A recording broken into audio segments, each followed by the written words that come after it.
తిరుపతి జిల్లా నాగలాపురంలోని శ్రీ పల్లికొండేశ్వర స్వామి దేవస్థానంలో లక్ష బిల్వార్చన ఘనంగా జరిగింది.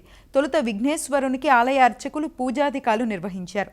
అనంతరం ఆలయంలోని ప్రదోష మండపంలో వృషభ వాహనంపై శివపార్వతుల ఉత్సవమూర్తులను ఉంచి 15 మంది అర్చకులు బిల్వార్చన చేశారు.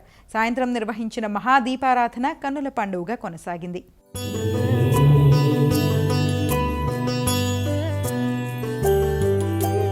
अद्भुत विग्रह अमराधीश्वर अगणित गुणगण अमृत शिव आनन्दामृत आश्रित रक्षक आत्मानन्द महेश शिव इन्दुकलाधर इन्द्रादिप्रिय सुन्दर रूप सुरेश शिव ईश सुरेश महेश जनप्रिय केशव सेवित पाद शिव